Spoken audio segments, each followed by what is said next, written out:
Babul sir thread দিয়ে গিয়েছে, শান্ত thread দিচ্ছে। সম্পর্ক ছিল কিন্তু মাঠে তো আসলে চেনা উচিত না। সেটা হলো ওদের ব্যর্থতা যে ওরা প্লেয়ারদেরকে ঠিকঠাক মতন হয়তো গাইড করতে ইনফরমেশন না পারেনি। আমরা আসলে কথাতে বিশ্বাসী না, আমরা মাঠে বিশ্বাসী। আমরা হ্যাঁ, খুবই ভালো একটা প্রিপারেশন হচ্ছে বিপিএল এর আগে, এবং বেশ কিছু প্লেয়ার আছে যে আমাদের টিমের প্লেয়ার শান্তর টিমে খেলছে এবং শান্তের টিমের প্লেয়ারও আমাদের টিমে খেলছে। সো এটা একটা অনেক এক্সাইটিং, এবং আমি মনে করি যে বিপিএল এর আগে এরকম একটা প্র্যাকটিস ম্যাচ হয়ে যাচ্ছে, এবং যেহেতু প্র্যাকটিস ম্যাচটা হচ্ছে খুব ভালো এক্সাইটিং মোমেন্ট, এবং আমরা জানি যে এখানে প্রত্যেকটা মানুষ আসবে খেলা দেখতে, এবং আপনারা যারা আছেন সবাই থাকবেন, এবং এবং ক্রিকেট বোর্ড আমাদেরকে ভালো একটা সাপোর্ট করছে। সো ওভারঅল সবাই আমাদেরকে হেল্প করছে। সো বিপিএল এর আগে এরকম একটা ম্যাচ অবশ্যই খুবই ভালো লাগছে। দেখেন, কমিটির টিম বলেন, এখানে তো টিমই মাত্র দুইটা, আপনি কোনটা কমিটির টিম বলবেন এরকম না। যদি আপনি 8-10টা টিম থাকতো তাহলে বলতে পারতেন যে এটা কমিটির টিম। তো আমরা যখন টিম করেছি তখন শান্ত, তারপরে যারা ছিল সবাই বেছেই নিয়েছে। এবং আর একটা জিনিস যেটা, যে আমাদের টিমে যে প্লেয়ার আছে ওদের টিমের যে প্লেয়ার আছে, আমরা সবাই একসাথে ক্রিকেট খেলি সব সময়। সো এটা একটা মজার বিষয় যে একসাথে আমরা খেলবো। এবং হ্যাঁ, অবশ্যই যদি খেলার ভিতরে প্রতিদ্বন্দ্বিতা না থাকে তাহলে সেই খেলার কোনো মূল্য হয় না। সো বাবুল স্যার থ্রেড দিয়ে গিয়েছে, শান্ত থ্রেড দিচ্ছে। সো আমরা যদি ওরা যদি থ্রেড দেয়, আমরাও যদি থ্রেড দিই, সো একটা পক্ষকে তো অবভিয়াসলি সেভ করতে হবে। সো আমরা মাঠে চেষ্টা করব ম্যাচটা জিতে যেন ওদেরকে এই থ্রেডটার জবাবটা দিতে। না, ওই যে আমরা ওই যে মাঠে যখন আমরা খেলবো তখন আমরা পারফর্ম করব, আমরা ম্যাচ জিতবে, এটাই থ্রেড হয়ে যাবে ওদের জন্য।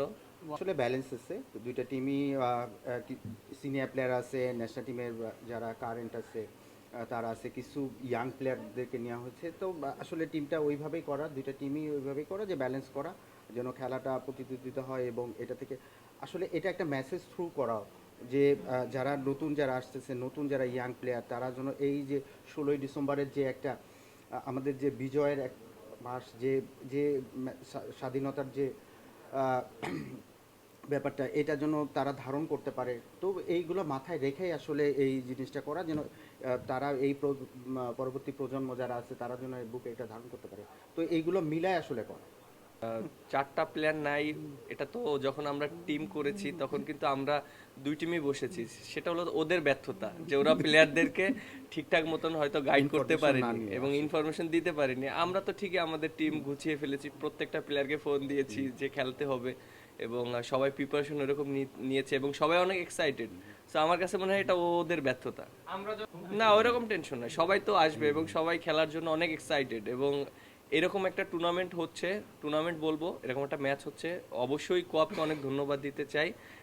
কোয়াপ যেভাবে এটাকে অর্গানাইজ করেছে, ইসাম ভাই অনেক কষ্ট করেছে, তারপরে আপনার মিথুন ভাই এবং আরও যারা আছে, সো তাদের এই অর্গানাইজটাকে আমি অনেক অনেক থ্যাঙ্ক জানাচ্ছি।